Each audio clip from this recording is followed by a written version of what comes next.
In this video I'm going to show you how you can play the Guzheng in Garageband for iPad. So a Guzheng is another traditional Chinese zither-like instrument, and it's got 21 strings and it's tuned standardly to a major pentatonic scale. It's played by picking or plucking the strings with the right hand and pushing or pulling the strings with the left hand to change the pitch and create vibrato. The Yaoji tremolo technique involves rapidly picking a string inward and outward, a bit like the other sorts of tremolo that you can find on other Chinese instruments. This one is particular to the Guzheng, and we're going to have a look at that right now. So to access the Guzheng, you cycle over to the world instruments, which is nestled between guitar and drummer, and then you'll find the Guzheng on the bottom right hand side of the window. Tap on Guzheng will take you straight into the notes view, and if you have a little strum,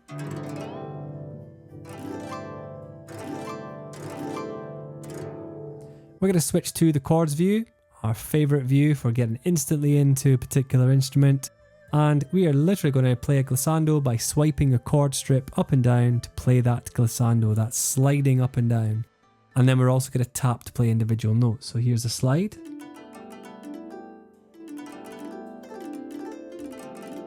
And then tapping individual notes.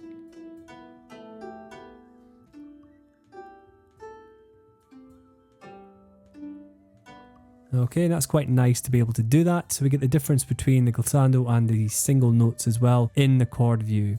Autoplay then, we've got these.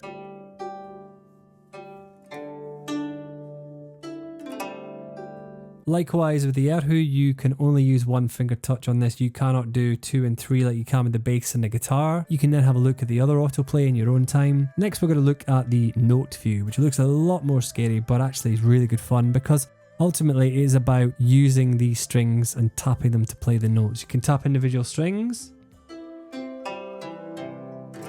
or you can strum them. You can also, while tapping a string, drag it left or right to change the pitch. Drag back and forward to create vibrato. So let's show you this one. So we're going left and right here.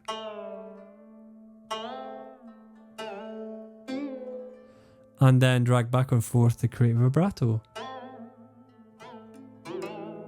Which is quite tricky because you do end up accidentally touching other strings, but with a bit more control you'd end up quite nicely. Again, you can strum them like a guitar, just swipe from the top to the bottom or bottom to the top, like that, which is very, very nice. And you can mute the strings, you can tap or swipe the strings to play the notes, then tap the area to the left of the strings to mute them. So tap around this area here, so you can strum your instrument,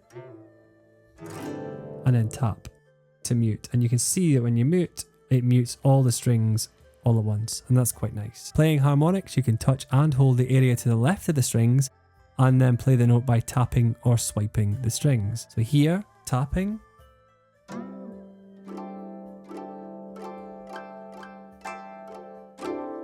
that's a really lovely effect that for harmonics. So just tapping anywhere to the left of the strings will hold them all down, and then you can get some really lovely effects. We can then change from the major pentatonic scale to other ones if you want to. If you wanted to try some blues, for example, in a minor key, you could try that.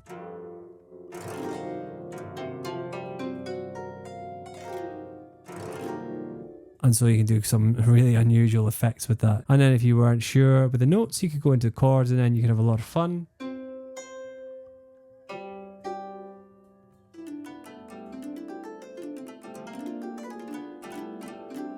You'll still be in your minor blues scale. You can, in both of these areas, have zoomed in versions.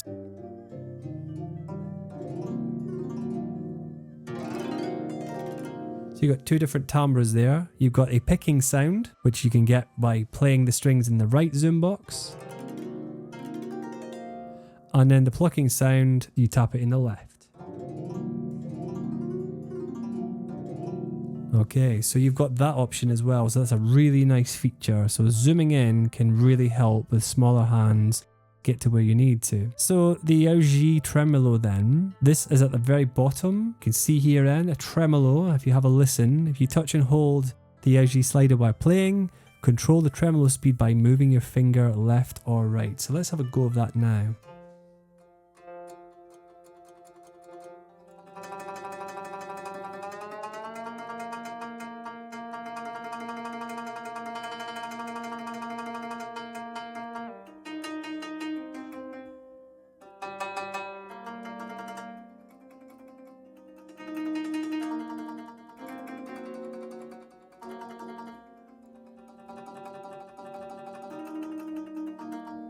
So that's by using 2-finger control, and I found it easier to use this zoom to be able to use that and then to slide from left and right to the bottom as well, and that was really, really nice. So really interesting performance effects you can get on this instrument. I urge you to have a go and have a lot of fun with that. So again, I'm going to include all of the words I've used in the glossary, and you'll be able to find lots more information about that in there as well. In the next video, we're going to be looking at how you can play the koto in Garageband for iPad. But for now, thank you very much for watching this one. Have a lot of fun making some new music, and I'll see you in the next one.